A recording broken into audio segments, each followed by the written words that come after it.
I've spent 11 years welding hull seams 400 meters under the Kessa Trench, and in all that time I never once heard her real name spoken by anyone but me. The station is called the Hollow Fathom, a decommissioned compact salvage rig bolted to the flank of a drowned reef wreck, all low ceilings and particulate light, the kind of place where the water outside the viewports never quite goes clear. Even at midday, the sun up top is just a smear filtered down through 400 meters of green. We work in pairs down there, tethered, talking in hand sign because comms crackle to static past the second pressure seal. My dive partner for the last 6 years has been a woman the roster lists as Tag 7. Quiet, steady hands, never asks for shore leave, never puts in for a berth transfer, always volunteers for the deepest, darkest sections of the wreck, where the pressure makes newer divers panic, and their lights start swinging at shadows that aren't there.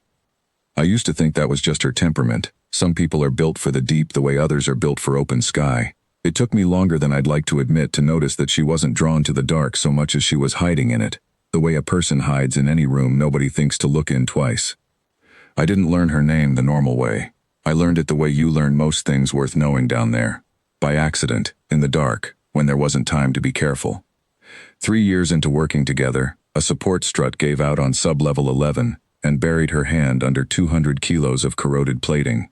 I got her free, got her breathing again, and in that half second before the pain medication took her under, she signed something at me with her free hand, not our standard rig language, not station shorthand, but a fluid, formal pattern I'd never seen.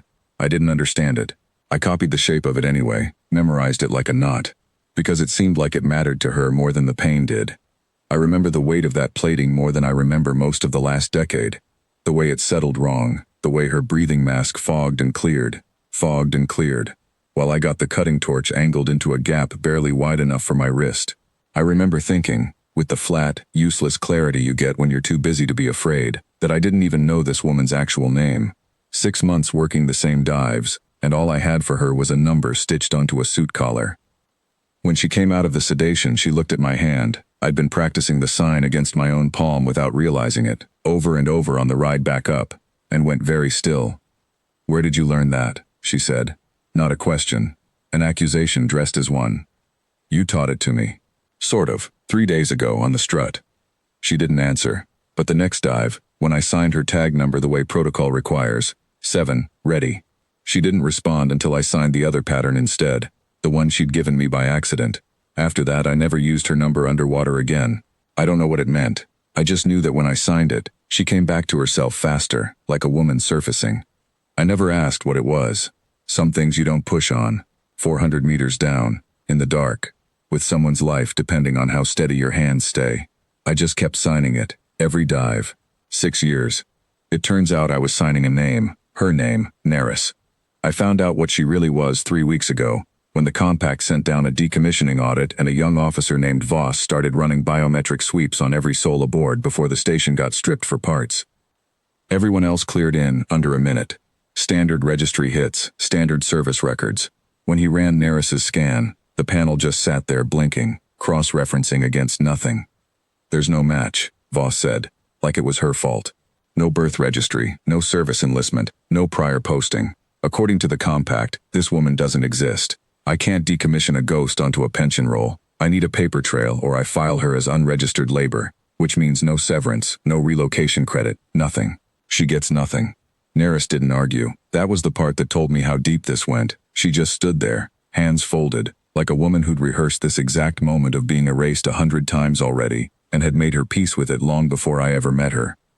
Later, in the mess hall, after Voss had gone back up to file his report, she finally told me the rest of it, quietly, like she was setting down something heavy she'd been carrying alone for a very long time.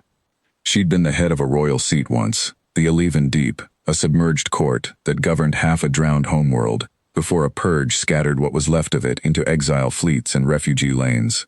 Her own household guard dying had wiped her formal records and blocked half her own memory before smuggling her out under a false tag, betting that a woman erased was safer than a woman remembered. It had worked. For 6 years she'd been safer than she'd ever been in her life. It had also meant she stopped existing anywhere but in her own head. "There were nights I couldn't remember my mother's face," she said, turning a mug of cold tea in slow circles on the table without drinking from it. "But I could still remember the sign my nurse used to make when she tucked me in as a child. Some fragments outlast the ones that should matter more. I don't know why that one survived.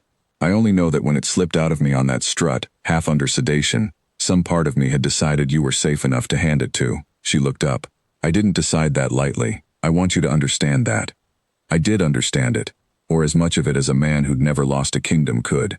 What I understood clearly enough was the shape of the last 6 years rearranging itself in my head. Every dive, every quiet handoff of that one sign instead of a number. 6 years of a woman choosing, over and over, to be known by exactly one person on a rig 400 meters under the water. I let you sign it because I couldn't stand hearing the number anymore, she said. You were the only thing down there that still called me something true. I thought about that for a long moment. Then I went and found Voss before his shuttle left. I've logged every dive I've ever run for 11 years. Station regulation, nothing special about it. What was special, it turned out, was that 6 years of those logs listed my dive partner not as Tag 7, the way protocol required, but as Neris, spelled out in full, dive after dive after dive, because I'd simply never thought to write it any other way. I handed Voss the logs, 6 years of a name, witnessed and recorded by an uninterested station welder who'd had no idea what he was building. This isn't a service record, Voss said, turning pages. No, I said. It's better than one. It's 6 years of a man who had no reason to lie, writing down the same true thing every single day. Run whatever verification protocol you've got against continuity of identity instead of point of origin. She's not unregistered, she's just been registered by the wrong office. It took the Compact Review Board 4 days to agree with me, which I'm told is fast for them. What came back wasn't a pension file, it was a formal reinstatement. The drowned Ilivan seat reconstituted as an exile court under compact protection, with Neris named as its head of record, her name read into the official register for the first time in 6 years by a clerk who had no idea what he was restoring. She stood in the comms bay when they read it back to her. Neris Thal Ilivan, last head of the Ilivan Deep, confirmed and reinstated. I watched her hear her own full name spoken by a stranger for the first time since the purge, and her hands came up to her mouth, and she didn't say anything for a long time. They offered her a seat aboard the Exile Fleet's flagship inside the week. Full honors, full staff, a court to rebuild. She turned it down. Not forever, she told the liaison. Just not yet. She had 6 more months on her station contract, and a reef wreck half-stripped of salvage, and a dive partner who still didn't know the first thing about what her own hand sign had meant 3 years ago when she'd given it to him half-conscious and terrified. That evening on the observation deck, with the trench lights throwing long green shapes across the water outside, she finally showed me the whole sign, slow enough this time that I could actually watch it. Not just my name for her. Her name for what we'd built without either of us noticing. 6 years of 2 people who kept showing up for each other in the dark, long before either of us knew what we were actually calling one another. It means kept, she said. As in, the thing worth keeping. I didn't have anything clever to say back. I just signed it to her again. The way I had every dive for 6 years. And for the first time she signed it back to me. On the surface. In the light. Where anyone could have seen. Nobody was watching. It didn't matter. We knew.